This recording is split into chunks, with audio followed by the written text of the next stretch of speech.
Time na lahat tayo magtulong-tulungan para magamot itong malalang epidemic na for me. Example, recently, merong bus driver na nahuli ng mga pasahero habang nagmamaneho, nag-online gambling. Paano na kaya umaga yon? Paano na kaya kung sa gabi wala nakitang pasahero, nag-online gambling siya, nabangga, disgrasya. Meron pang jeep driver na nahuli din ng mga pasahero na nag-online gambling habang nagmamaneho. And meron pang sa PTEX ata yun, ni-raid ng mga pulis, lahat ng mga bus drivers lulong sa online gambling. Napakarami ng taong lulong dito sa online gambling kasi napakadali ma-access. As a matter of fact, sa programa ko sa Wanted sa radyo, hindi ko na mabilang recently yung puntahan ng mga magulang na nareklamo, yung kanilang mga asawa, anak, especially mga estudyante, hindi na nakapag-aral, napupuyat, at nangungupit na sa kanilang mga magulang para lamang makapag-online gambling. Especially itong scatter. Sobrang lala na. Something has to be done. That's why I'm filing a bill na total stop, hindi yung regulated, hindi yung strictly regulated. For me, no. It has to stop. Grabe na. Kailan tayo titigil kung bagsak na ang ating bansa, ang ating lipunan? We have to step on the brakes right now. And with your help kayo sa media, ma-disseminate properly itong information na ito para sa kalaman ng lahat na meron tayong sakit sa ating lipunan sa pamagitan ng epidemic, kung tawagin ko, nitong online gambling. Go ahead, please. Sir, kasi may ilang senators din na nag-file na ng bill on online gambling but they want strict regulation lang kasi kapag total ban, baka magkaroon ng underground operations lang, sir. So, allow it but with stricter regulations po. Like, hindi pwedeng 18 and above, yung mga ganun, sir. Ay, 18 and below, I'm sorry. Okay, well, inahangaan ko yung mga kasama kong senador na nagsabing strictly regulated itong online gambling. Pero ako, in my opinion, kailangan talaga total ban. Yung sinasabing baka mag-underground. Eh, nandiyan naman ating kapulisan, nandiyan yung ating NBI, nandiyan yung ating PNP. Anong ginagawa ng kanilang mga intelligence funds para tugisin kung sino itong mga nag-underground? As simple as that. Let them do their job. Otherwise, tanggalin mo yung mga pulis na hindi trabaho. Sir, when you say total ban, lahat, pati accredited ng PAGCOR, sir? Lahat, pati accredited ng PAGCOR. Kasi, tingnan nyo, kahit na paslit, nakakapagsugal, very accessible itong online gambling. Why not put a stop into it? As it is, may problema na nga tayo sa mga kasino. Ang dami ng kasino left and right. Magpapatayo ng kasino. In fact, balita ko, may magkakaroon ng kasino pa sa Boracay. Kung saan-saan na, pinapayagan na magkaroon ng kasino. Problema na yan as it is. Marami na sisirang buhay, mga negosyante, dahil nalululong sa sugal sa kasino. Now, here comes online gambling na hindi lamang mga adults ang nalululong, kundi ang nakakatakot dito, mga kabataan, estudyante, as young as 10 years old, 9 years old, nagkaroon ng scatter. Hindi nakapag-aral, hindi nakapagtulog, hindi nakatulog, kumukupit sa kanilang mga magulang para makapag-scatter lamang. Ano to? Anong klaseng bansa meron tayo ngayon? Grabe na. At bakit ito pinapayagan ng PAGCOR? Kaya nga I'm calling, yung sinasabi ng PAGCOR, for now, itigil na raw muna yung ads sa mga online gambling. Eh, galing ako sa bahay ko, papunta rito, binilang ko, 7 ang billboard ng online gambling. 7. So, nananawagan ako sa PAGCOR maging sa ad board. Do your share for now habang gagawa ko ng bill. Of course, matatagalan yan. And habang pinag-isipan siguro ng ating sa executive kung anong gagawin nila, do something, itigil na muna lahat ng advertisement sa online gambling. Kasi ang sabi ata ng PAGCOR sa prime time lamang. Bakit lang prime time? E paano sa hindi prime time naman yung mga bata nanonood din? So dapat tigil yan sa TV, radio, newspaper, social media, lahat. Kung nagawa natin yan sa sigarilyo, remember dati sigarilyo left and right, may advertisement yan. Lahat ng platform sa media, napatigil. So bakit hindi natin mapatigil itong sa online gambling? Kung gusto yun ng PAGCOR, kaya nilang gawin. May kasabihan nga, kung gugustuhin, maraming paraan. O may paraan. Kung ayaw, maraming dahilan o may dahilan. Yun lang yun eh. Paano naman, sir, yung mga celebrities na kilalang kilala, tapos sila pa talaga yung nag-endorser? Yun nga, nakakalungkot nga. I don't have anything against those celebrities. Siguro sa kanila, trabaho lang, walang personalan. Pero ang hindi kasi alam din itong mga celebrities na nag-endorse itong online gambling na maraming nasisira. Who knows, baka mga kamag-anak nila, kakilala nila, mahal nila sa buhay, ay nalululong na sa sugal na ini-endorse nila mismo sa kanilang social media accounts or sa TV or radio. Sir, paano yun? May mga malalaking tao daw, including lawmakers, ang engaged sa online gambling operation.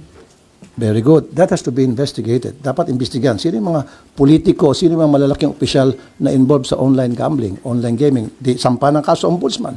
Sampahan ng kaso Sandigan Bayan. Find out who these people are. Illegal yung operation. Pero kung legal, sir? Kahit na sabihin natin legal, dapat ang mga politiko ay nagsisilbi sa taong bayan.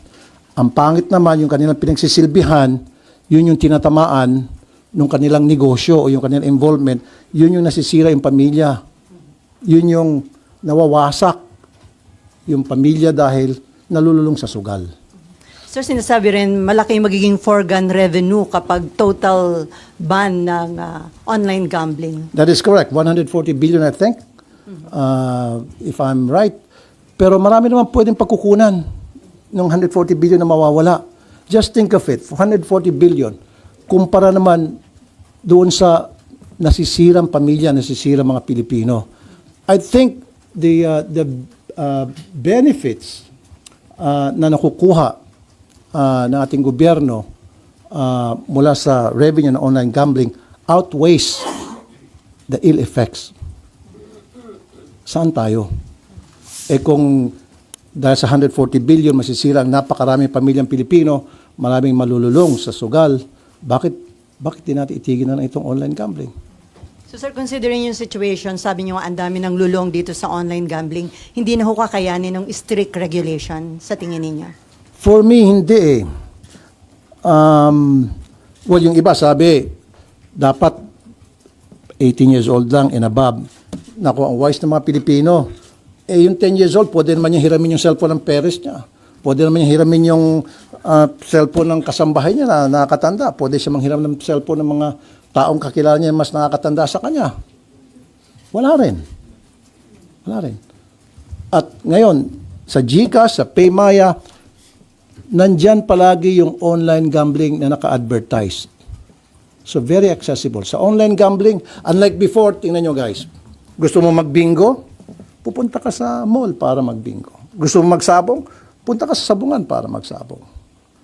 Gusto mo magkarera? Punta ka sa racetrack para magkarera. Ngayon, kahit nasa loob ng CR, habang you're doing your thing, pwede ka online gambling. Pagkatapos mo siguro, natalo ka na ng 10,000. Ganon katindi ang online gambling.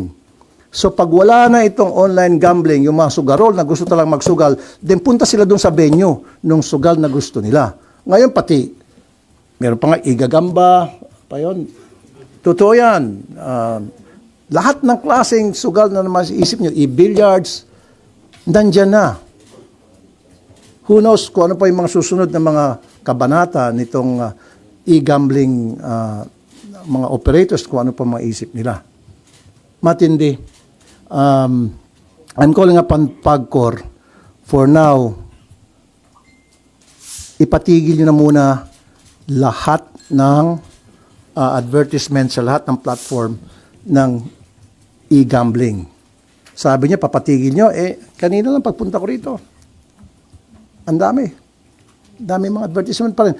Sana magkaroon muna ng moratorium habang nagde-decide yung ating executive kung paano nila i-handle to. Sir? As long as it's online para sa akin. Ngayon, kung gusto mo sports, anong klaseng sports? Basta't online. Kung gusto mo magtaya ka, di maglagay na lang sa PBA na yung parang pupunta ka doon at mananaya ka, parang ginagawa sa horse racing, di ba? Meron yung pupunta ka sa tayaan, doon ka tataya. O gawin na lang legal yun. Magkakaroon ng mga, ano bang tawag niyan? Yung patayaan. Para sa gaming, parang nangyari sa Las Vegas. Kung gusto magtaya sa basketball, punta ka sa isang casino at doon ka tataya. Pwede sa casino.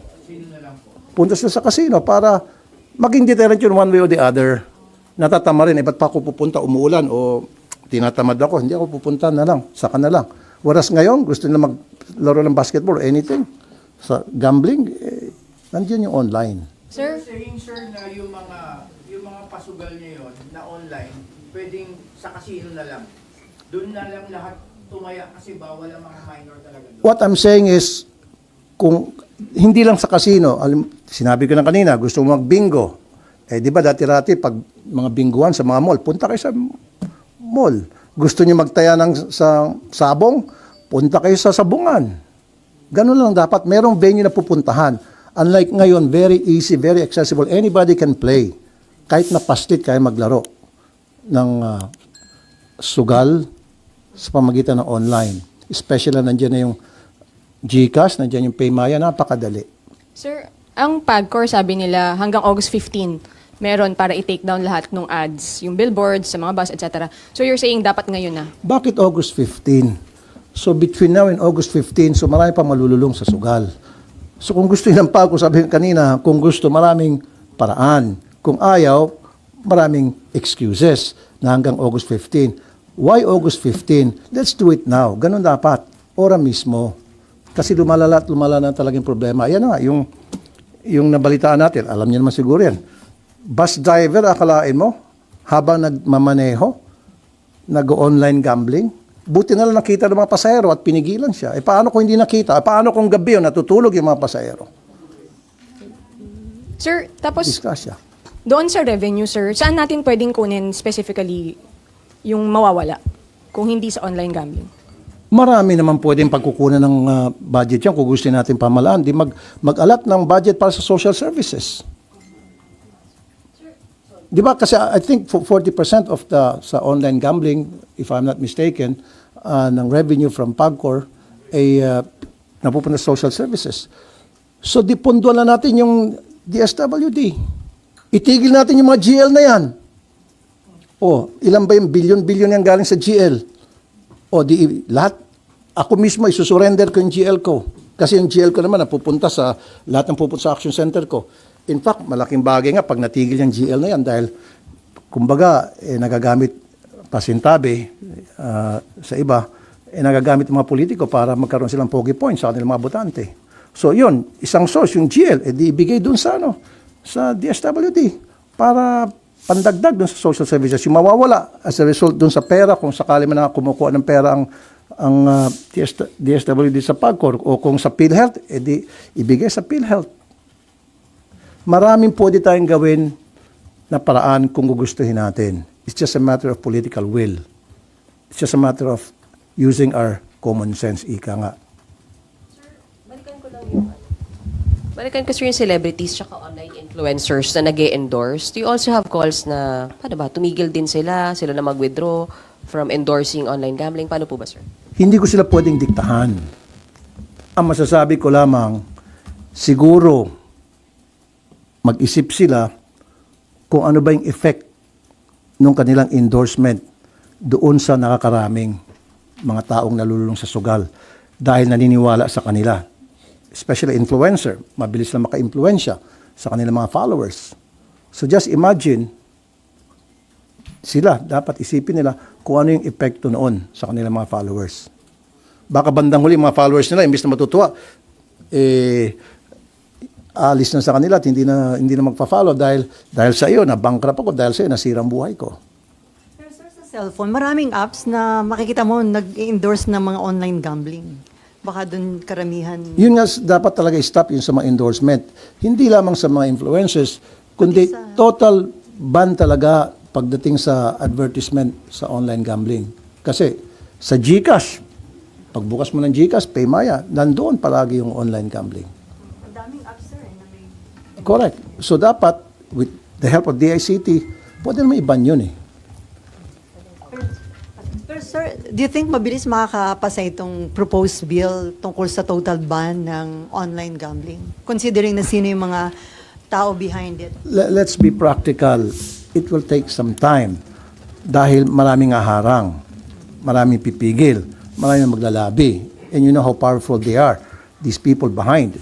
Ikaw na mismo nagsabi, may mga malalaking taong nasa likod niyan. Of course, isa yun sa mga tututol. But at least we're doing something and we're gonna fight for it. And for the meantime, habang wala pa yon, I'm calling upon PAGCOR. I'm calling upon AdBoard, DICT. Magtrabaho naman kayo. Sir, committee nyo ba yung mag-hear nito about online gambling? It's not my committee. Walang franchise, walang kinalaman sa committee ko itong sa gambling. Dahil ako sa public services sa DMW. So what I can do is, when I file the bill, file a resolution, pag hinir, then that's the time na siguro magkakaroon ng marami akong support. In fact, I know for a fact na 4 ata na mga senador ang ayaw din sa online gambling. Kaya lang iba sa kanila gusto regulated. Pero ako, strictly regulated. Pero ako, kung ako talaga, total ban. You're filing the bill today, sir, o filed na po? Wala pa. In fact, dinadraft pa ng legis ko na that will be, kasi nakapag-file na ako ng 2 sets 20. So another 10, so 30 bills ang pa-file ko. So kasama dun sa 30 sa third batch na ipa-file ko. Can you say within this week nyo po mapafile ito, sir, yung sa online gambling? The next week. Total ban. May pakiusap po ba kayo sa mga e-wallet services? Kasi isa sila sa mga dahilan kung ba't sobrang dali mag-online sugal. Yung iba nakalink pa yung account nila doon sa platform ng online sugal. Kaya ang daling mag-cash in, ang daling mag-cash out. Alam mo, yung mga may-ari ng e-wallet, kahit na anong klaseng pakiusap mo, kahit na lumuhod ka, hindi ka pakikinggan yan. Kasi kumikita sila dyan, halos bread and butter nila yan eh. So ang kailangan talaga is legislation para wala silang pwedeng gawing rason. Pag may batas na, wala silang magawa. That they have to follow, otherwise may kalalagyan sila. Sir, other issue? Okay. Ay, may nag-raise ng hand dun sa dulo. Yes, sir. Sir, nabanggit nyo epidemic na. Kung nagawa ng Pangulo yung executive order sa POGO, bakit hindi tayo manawagan sa Pangulo na maglabas ng executive order pagbawal itong online gambling, sir? Thank you, sir. Thank you for that very good question. Hindi ko pwedeng diktahan o pagsabihan ng ating Pangulo dahil may separate of powers, executive siya, legislative ako. I can only wish. So, hindi naman siguro masama mangarap. So, nangangarap ako sana one day or in the next few days, makarating sa ating Pangulo kung gaano kalala itong problema, and it's up to the President kung anong discarding gagawin niya, and I will respect kung ano man desisyon niya. Pero para sa akin, my stand is sana total ban pahinto na ito. Sir, other issue. 2 weeks from now, mag-open na yung session ng 20th Congress. Okay. About Senate leadership, kayo ba ni Senator Erwin Tulfo ay kumirma na dun sa resolution supporting SPGs? Yes, I'm for Cheese. Actually, Erwin consulted me. Sabi niya, Kuya, saan ba tayo? And then I said, ako ay kay Cheese. Now, it's up to you. Hindi kita pwedeng diktahan kung sinong gusto mo. Sabi niya then kung kay Cheese ka, sige. And then sinabi ko sa kanyang dahilan at nakita niya magandang reason na binigay ko sa kanya. Kaya sumang-ayon siya sa akin. Ano po yung mga reason na binigay niyo? Well, first of all, kilala ko si Cheese. I've worked with him for 3 years. At halos parehong work ethics namin. Agresibo siya pag meron siya mga bills na gusto mapasa, especially mga tinatawag na priority bills. Pinupush niya talaga. In fact, he will even to the extent of calling my staff. Ano bang problema? Paano ba ako makatulong? And then, kuminsan siya pa mismo ang nagpapapirma para mapabilis yung proseso. Isa yun sa mga bagay na nakita ko sa kanya. That's why sabi ko, although hindi ko pa nakakatrabaho yung kabila, si Senator Soto. I don't know him, I mean as far as work ethics niya o leadership niya, because hindi ko naranasan. Unlike kay Cheese, naranasan ko and wala akong nakitang problema. Sabi nga nila, if it ain't broke, don't fix it. Pero nag-effort ho yung grupo ni Senator Soto na ligawan din kayo. Well, may mga nagparating but it was too late. Ako naman, hindi naman ako pwedeng urong-sulong kung talagang nakapag-decide na ako, nandun na yon. So wala na makakapagpabago sa decision nyo, sir, hanggang July 28? I don't think so. Kailangan kong panindigan kung ano na yung napag-desisyonan ko na. Hindi naman tayo pwedeng agaw-bawi. Sir, do you expect to retain your committees? As far as I know, kasi I'm doing okay naman sa committee ko as chairman ng public services. I'm doing my rounds to make sure na safe yung mga pasahero natin sa bus, sa barko, sa aeroplano. Sa DMW naman, I've been going around different places sa iba't ibang bansa para tingnan yung sitwasyon natin mga OFWs. So I'm doing well. Siguro naman hindi tatanggal sa akin ni Chish yung committee na yon. Madadagdagan ba, sir? I don't think so. Okay na sa akin yung dalawa para makapag-focus ako. Pag marami, baka makadistract. No, it's not. It's no longer mine. So migrant workers, Migrant workers and public services, yun yung committee ko. dati energy nga pala pinalitan siya. Wala na kayong hiningi, sir, na iba? Wala ako hiningi ni Tuldok kay Sanchez when I told him na I'm with you. I didn't ask for anything in exchange. Distributed nila lahat, sir, yung mga committee chairmanship. That I don't know. You can ask Cheese directly, Senator Cheese directly pertaining to that. All I know is yung committee ko lang. Sabi niyo nga gusto niyo yung leadership style ni SPG. So kontento rin kayo sa pag-handle niya sa impeachment case ni BP Sara. So far, okay naman para sa akin. And what's important to me is matutuloy yung impeachment. And gustong-gusto ko matuloy yung impeachment para mabigyan natin pagkakataon si BP Sara na maisabi niya yung kanyang side. Mas maganda, di ba, ma-clear niya yung name niya sa pamagitan ng pagdidepensa niya doon sa impeachment at mapapatunayan na inosente siya as opposed to yung mababasura before na magkaroon ng hearing sa impeachment. So against din kayo na ma-dismiss agad yung impeachment case nang walang trial na No, mangyayari? against ako. Gusto ko dapat You will vote against it? gusto ko magkaroon ng trial para naman magkaroon si BP Sara ng pagkakataon madepensa niya ang sarili niya. Kasi for now, sinasabi nga niya na inosente siya.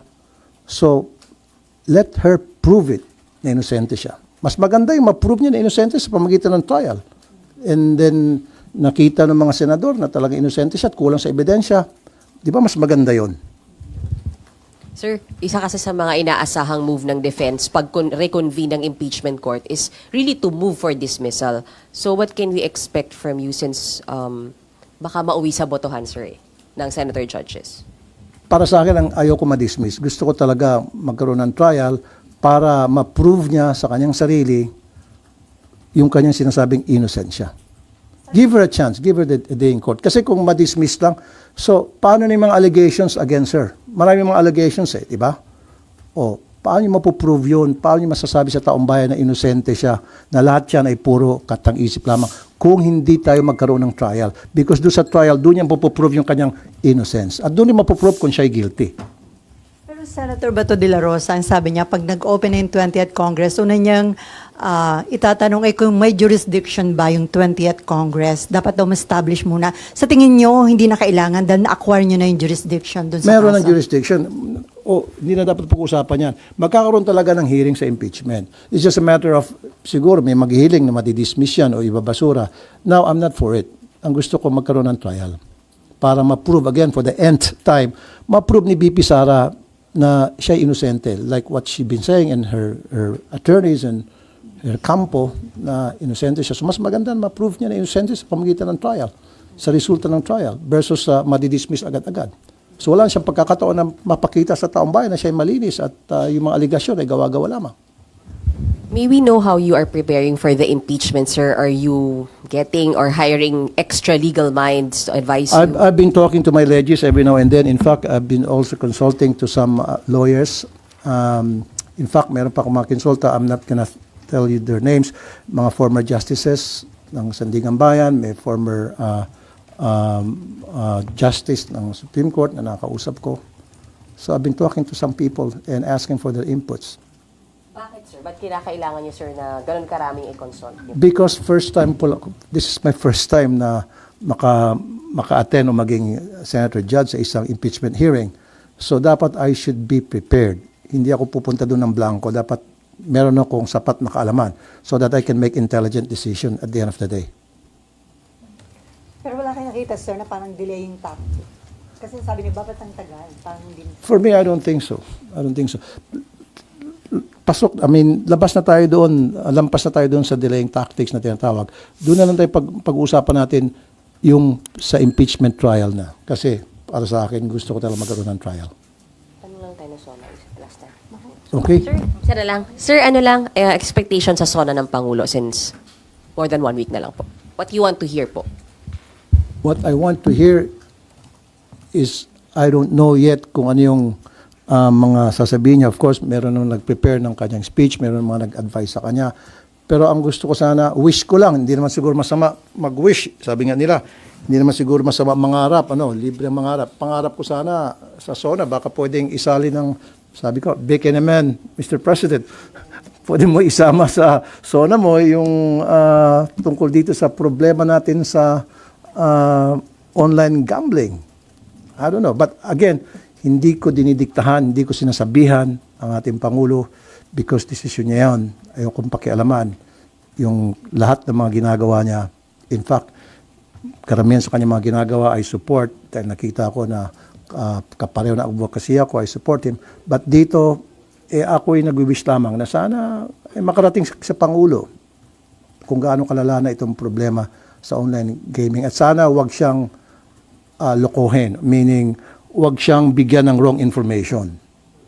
Kasi usually yung ating Pangulo, umaasa lang naman yan doon sa mga advisors niya, doon sa mga alter ego niya, kung anong sinasabi sa kanya, yun ang pinakikinggan niya. Sana, yung mga nakapaligid sa kanya, yung mga trusted niya, magsabi ng totoo kung gaano kalala na itong problema natin sa online gambling. Last year, SONA, sir, yung salient point talaga doon, yung nag-stand siya about Pogo. So is that something na gusto niyo? Which was very commendable. In fact, nagkaroon siya ng standing ovation. Isa ko sa matumayo at pumalakpak ng gusto. Hanggang sa mabingi ng tenga ko sa kapalakpak sa kanya. So, since wish lang naman, sir, gusto niyo rin ba na magkaroon nga siya ng malinaw na stand on online gambling, sir, naman, this time? Sana nga, sabi ko, hindi naman masama mangarap. Pangarap ko lang yon. Kung magkaroon siya ng ganong klaseng stand, thank you so much. Sir, pahabol lang isa lang po. Sir, ano pong masabi niyo so far doon sa development, doon sa online sabong, yung mga nare-retrieve daw ng mga buto? Yes, nakamonitor ako dyan. And our authorities so far are doing good, especially yung ating Philippine Coast Guard, which under sa committee ko yan, sa DOTR. And sabi nga nila, ayaw nilang galawin muna yung mga sako. Nakikinig sila, may mga forensic expert tulad ni Fortune na sabi dapat this is the way you should handle the pieces of evidence o yung sako, etc. So let's leave it at that. Kung ano yung mga ginagawa natin mga otoridad, suportahan natin. Fully support ako dyan. May mga korte tayo. However, pag nakita ko yung mga pulis natin, medyo winawashi-washi yung ginagawang investigasyon, magsasalita ako. Pero sir, ano yun, nagpalakas dun sa whistleblower yung kanyang mga binulgar dahil dun sa nakukuha ng mga buto or... That's a good development, as a matter of fact. Kaya lang, may mga nagsasabi na baka planted daw yun. Siyempre, tuwing merong ginagawa yung damn if you do, damn if you don't. Ganun tayo mga Pilipino. Pag may ginagawa, yung ating mga otoridad, mali yan. Pag walang ginagawa, mali yan. So gumagawa yung ating otoridad ng trabaho meron silang nakita mga boto, then that's a positive development na we should welcome, everybody should welcome. But it has to be investigated by the forensic experts, thoroughly investigated kung talagang magmamatch talaga yung kasi so far sa balita ata, 12 na ata sa mga family ng victims ay nakuha ng DNA samples para i-match yun, gagawin ng cross-matching. So let's leave it at that. Sana maging successful yung gagawin cross-matching. Okay. Thank you. Thank you. Thank you.